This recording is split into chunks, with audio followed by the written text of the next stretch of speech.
Good morning students. आज हम start करेंगे 7th यूनिट जिसका नाम है dual nature of radiation and matter. तो सबसे पहले हम देखते हैं कि फ्री इलेक्ट्रॉन्स, ये टर्म आपने केमिस्ट्री में काफी बार पढ़ी होगी ना। फ्री इलेक्ट्रॉन्स वो क्या होते हैं? In metals the electrons in the outer shells of the atoms are loosely bound. They are free to move easily within the metal surface but cannot leave the metal surface. कि हर एक metal में उसका जो outer shell है उसमें electrons loosely bound होते हैं और वो फ्रीली मूव कर सकते हैं मेटल में, लेकिन वो मेटल के सरफेस को छोड़कर बाहर नहीं जा सकते। उन लूजली बाउंड इलेक्ट्रॉन्स को कहा जाता है फ्री इलेक्ट्रॉन्स। तो बेटे हम आगे एक टर्म पढ़ेंगे, वर्क फंक्शन। पहले हम उसकी डेफिनेशन देखते हैं। It is the minimum energy required by an electron to just escape from the metal surface so as to overcome the restraining forces at the surface. अब हमने फ्री इलेक्ट्रॉन्स की definition को करते वक्त क्या पढ़ा था कि जो फ्री इलेक्ट्रॉन्स है वो अपने आप मेटल का सरफेस छोड़कर बाहर नहीं जा सकते, लेकिन जो मिनिमम एनर्जी हम किसी इलेक्ट्रॉन को प्रोवाइड कर दें और वो मेटल का सरफेस छोड़कर बाहर चला जाए, जस्ट एस्केप करे, ताकि वो मेटल की जो फोर्सेस हैं जिन्होंने उसे बाउंड करके रखा हुआ है वो उनसे बचकर मेटल सरफेस को छोड़कर बाहर जा सके, उस मिनिमम एनर्जी को कहा जाता है वर्क फंक्शन। और इसे हम डिनोट करते हैं फाई नॉट के साथ, और इसकी मेजरमेंट की जाती है इलेक्ट्रॉन वोल्ट में। Work function is lowest for caesium, मतलब सीजियम जो है वो बहुत कम इलेक्ट्रॉन वोल्ट प्रोवाइड करने पर, बहुत कम एनर्जी प्रोवाइड करने पर वो जो है वो इलेक्ट्रॉन को लूज कर देगा। और हाईएस्ट है प्लेटिनम की, तो दैट मींस प्लेटिनम के सरफेस का अगर हमें कोई इलेक्ट्रॉन बाहर निकालना है तो हमें उस मेटल को काफी ज्यादा एनर्जी जो है वो देनी पड़ेगी। Work function of a metal depends on, किन फैक्टर्स के ऊपर डिपेंड करता है work function? Temperature of the metal, nature of the metal and impurities present in the metal. अब आगे हम देखेंगे कुछ मेथड्स जो हम इलेक्ट्रॉन्स को एमिट करने के लिए यूज कर सकते हैं। इलेक्ट्रॉन एमिशन की पहले डेफिनेशन देखते हैं। The phenomenon of emission of electrons from the surface of a metal is called electron emission. Electrons को किसी मेटल के सरफेस से बाहर निकालने के प्रोसेस को बोला जाता है electron emission. The energy required for the electron emission from the metal surface can be supplied to free electrons by one of the following processes. तो जो इलेक्ट्रॉन है अगर उसने मेटल के सरफेस को छोड़ना है तो बेसिकली हमें उसे थोड़ी सी एनर्जी देनी होगी। वो एनर्जी किसके इक्वल होती है? वर्क फंक्शन के इक्वल, है ना। तो जो डिफरेंट टाइप्स हैं कि हम इलेक्ट्रॉन्स को कैसे एमिट कर सकते हैं वो किन के ऊपर डिपेंड करेगा कि हम किस मेथड से वो एनर्जी प्रोवाइड कर रहे हैं। फर्स्ट है thermionic emission. It is the phenomenon of emission of electrons from the metal surface when heated suitably. अगर हम किसी मेटल के सरफेस को हीट कर दें और उस सरफेस में से इलेक्ट्रॉन्स एमिट होना शुरू हो जाएं तो उस प्रोसेस को कहा जाता है थर्माइनिक एमिशन। तो इसके बेसिक फीचर्स क्या हुए इस प्रोसेस के? Energy required for emission of electrons from metal surface is supplied by thermal energy.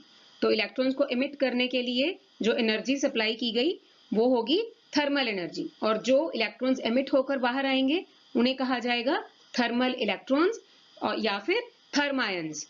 Number of thermions emitted depends on the temperature of the metal surface. Metal surface का कितना temperature है उसके ऊपर depend करेगा कि कितने free electrons उस surface में से बाहर आ गए हैं। नेक्स्ट है photoelectric emission. It is the phenomenon of emission of electrons from the surface of metal when radiations of suitable frequency fall on it. जो इस चैप्टर में जिस प्रोसेस को हम डिटेल में स्टडी करेंगे वो है फोटो इलेक्ट्रिक एमिशन। बेसिकली इसमें क्या होगा कि हमारे मेटल सरफेस के ऊपर कुछ रेडिएशंस फॉल करेंगी, और वो रेडिएशन ये नहीं है कि हर तरह की रेडिएशन से ही हमें इलेक्ट्रॉन्स मिल जाएंगे, कुछ पर्टिकुलर सूटेबल फ्रीक्वेंसी की वो रेडिएशंस होंगी, तभी मेटल सरफेस में से इलेक्ट्रॉन्स एमिट होना शुरू होंगे, और इस प्रोसेस को कहा जाता है photo electric emission. The energy required for emission of electrons from the metal surface is supplied by the photons of incident radiations, जो इंसिडेंट रेडिएशंस के फोटॉन्स हैं वो एनर्जी सप्लाई करेंगे उन इलेक्ट्रॉन्स को, फ्री इलेक्ट्रॉन्स को, ताकि वो इलेक्ट्रॉन्स बाहर निकल सके। और जो इलेक्ट्रॉन्स इस प्रोसेस के द्वारा बाहर आएंगे उन्हें कहा जाएगा photo electrons. Number of photo electrons emitted depends on intensity of incident light. अब कितने फोटो इलेक्ट्रॉन्स एमिट होते हैं वो किसके ऊपर डिपेंड करेगा कि जो इंसिडेंट लाइट फॉल हो रही है उसकी इंटेंसिटी कितनी है। Different metals emit photo electrons when they are exposed to radiations of suitable frequencies. अलग अलग जो मेटल्स हैं वो फोटो इलेक्ट्रॉन्स एमिट करेंगे जब वो पर्टिकुलर सूटेबल फ्रीक्वेंसी के रेडिएशंस को एक्सपोज होते हैं। जैसे कि alkali metals like lithium, sodium, potassium, ये किस लाइट के साथ फोटो इलेक्ट्रिक इफेक्ट शो करते हैं? विजिबल लाइट के साथ। हम आगे इस चैप्टर में फर्दर फोटो इलेक्ट्रिक इफेक्ट को डिटेल में स्टडी करेंगे। पहले हम देखते हैं कि नेक्स्ट मेथड इलेक्ट्रॉन्स को एमिट करने का वो कौन सा है, दैट इज फील्ड एमिशन। आपको नाम से ही पता चल रहा है कि अगर हम यहाँ पर हम क्या अप्लाई करेंगे, electric field. It is the phenomenon of emission of electrons from the surface of a metal under the application of strong electric field. मतलब अगर किसी मेटल सरफेस को हमने स्ट्रॉन्ग इलेक्ट्रिक फील्ड अप्लाई किया है तो उसमें से जो इलेक्ट्रॉन्स एमिट होंगे वो उस प्रोसेस को कहा जाएगा field emission. When a very strong electric field, जिसकी की अप्रोक्सीमेट वैल्यू हम कितनी ले रहे हैं, 10⁸ volt per metre, is applied to metal, it emits electrons. तो अगर हम इतना इलेक्ट्रिक फील्ड अप्लाई करते हैं तो इलेक्ट्रॉन्स एमिट होते हैं। नेक्स्ट है सेकेंडरी एमिशन।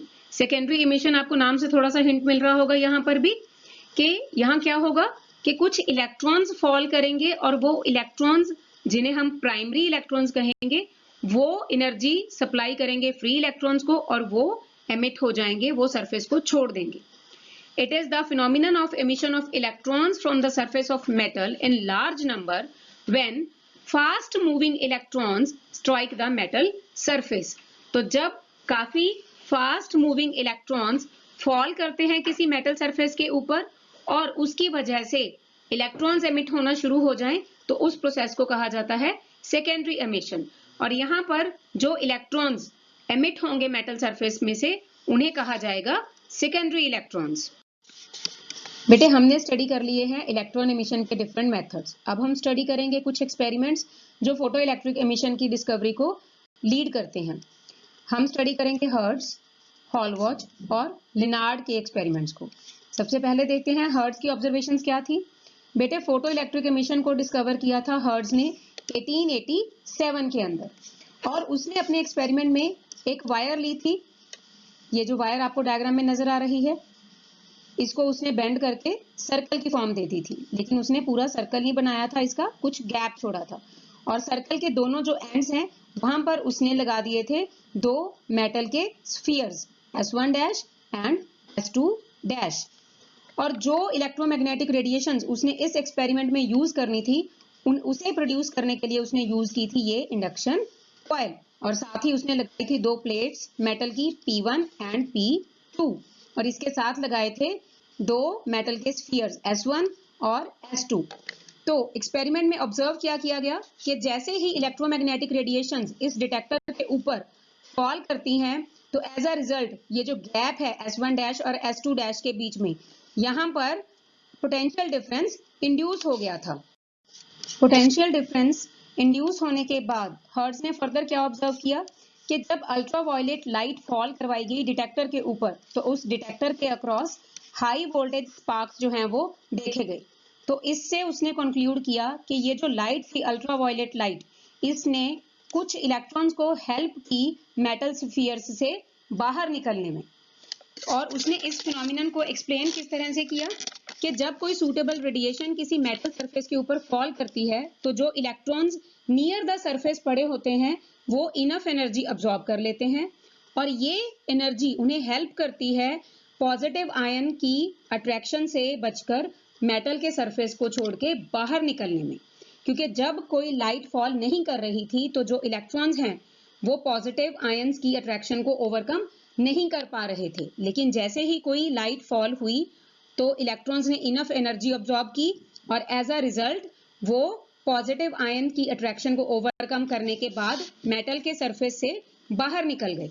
सेकंड हम स्टडी करेंगे हॉलवॉच और लिनार्ड की ऑब्जर्वेशंस को। सबसे पहले हम देखते हैं हॉलवॉच की ऑब्जर्वेशंस क्या थी, उसने कैसे कंडक्ट किया था एक्सपेरिमेंट।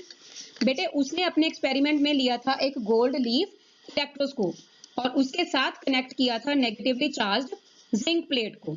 तो जैसे ही इस नेगेटिवली चार्ज्ड जिंक प्लेट के ऊपर अल्ट्रावायलेट रेडिएशंस को फॉल करवाया गया, तो जो जिंक प्लेट नेगेटिव चार्ज है वो धीरे धीरे कम होना शुरू हो गया। उसने नेगेटिव चार्ज को लूज कर दिया, मतलब जिंक प्लेट में से इलेक्ट्रॉन्स चले गए।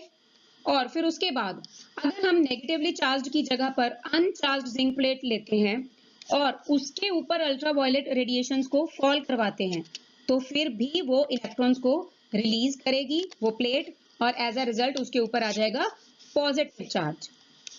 नेक्स्ट केस में अगर हम पहले से ही पॉजिटिवली चार्ज जिंक प्लेट ले लें और उसके ऊपर अल्ट्रावायलेट रेडिएशंस को फॉल करवाएं, तो जो पहले से पॉजिटिव चार्ज था प्लेट के ऊपर वो और भी ज्यादा इंक्रीज हो जाएगा। Positive charge will get further enhanced when it will be illuminated by ultraviolet radiations.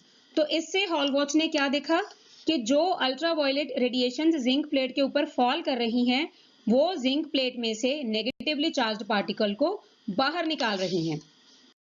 उसके बाद है बेटे लेनार्ड का एक्सपेरिमेंट। लेनार्ड ने अपने एक्सपेरिमेंट में लिए थे दो मेटल के plates, metal plate C and then the metal plate A. इन दोनों प्लेट्स को उसने बंद कर दिया था इस ट्यूब के अंदर और उसके अक्रॉस लगा दिया था इस पोटेंशियल डिफरेंस को, लेकिन इस सर्किट में कोई भी करंट फ्लो नहीं कर रहा था। बट जैसे ही इस प्लेट सी के ऊपर अल्ट्रावायलेट रेडिएशंस फॉल होना शुरू हुई तो करंट भी इस सर्किट में फ्लो होना शुरू हो गया। ठीक है, और ये करंट उस टाइम तक फ्लो करता रहा जब तक ये अल्ट्रावायलेट रेडिएशंस फॉल कर रही थी। जब अल्ट्रावायलेट रेडिएशंस बंद हो गई तो ये करंट भी बंद हो गया। तो इसका मतलब क्या हुआ कि जो अल्ट्रावायलेट रेडिएशंस इस प्लेट सी के ऊपर फॉल कर रही थी उन्होंने इस प्लेट में से कुछ इलेक्ट्रॉन्स को बाहर निकाला, और बाहर निकाले जाने के बाद ये इलेक्ट्रॉन्स किसकी तरफ अट्रैक्ट हो गए? प्लेट ए की तरफ। क्यों? क्योंकि ये जो प्लेट ए है इसको हमने कनेक्ट किया हुआ है पॉजिटिव टर्मिनल के साथ। तो as a result electrons attract हो गए मेटल प्लेट ए की तरफ और as a result current flow होना शुरू हो गया। लेनार्ड ने हमें फर्दर एक और काफी इंपॉर्टेंट चीज बताई थी, वो है थ्रेशोल्ड फ्रीक्वेंसी। इस कॉन्सेप्ट को हम कैसे एक्सप्लेन करते हैं कि हम ये नहीं एज्यूम कर सकते बेटे कि कोई भी इंसिडेंट लाइट फॉल करेगी किसी मेटल सरफेस के ऊपर और उसमें से इलेक्ट्रॉन्स बाहर निकलना शुरू हो जाएंगे। नो, उसके लिए एक स्पेसिफिक कंडीशन है और ये कंडीशन है थ्रेशोल्ड फ्रीक्वेंसी की। जो इंसिडेंट लाइट फॉल कर रही है किसी मेटल सरफेस के ऊपर, उस इंसिडेंट लाइट की फ्रीक्वेंसी है वो थ्रेशोल्ड फ्रीक्वेंसी से ज्यादा होनी चाहिए, नहीं उसके बराबर तो होनी ही चाहिए। अगर इंसिडेंट लाइट की फ्रीक्वेंसी थ्रेशोल्ड फ्रीक्वेंसी से कम हो तो मेटल सरफेस में से कोई भी इलेक्ट्रॉन इमिट नहीं होगा। There was no emission of electrons from the emitter plate if the frequency of incident light was smaller than a certain minimum value called threshold frequency। और बेट ये जो threshold frequency है इसे आप ये नहीं कह सकते कि सारे मेटल्स के लिए इसकी वैल्यू एक कांस्टेंट वैल्यू होगी। No, threshold value threshold frequency की जो वैल्यू है that depends on the nature of material of the emitter plate.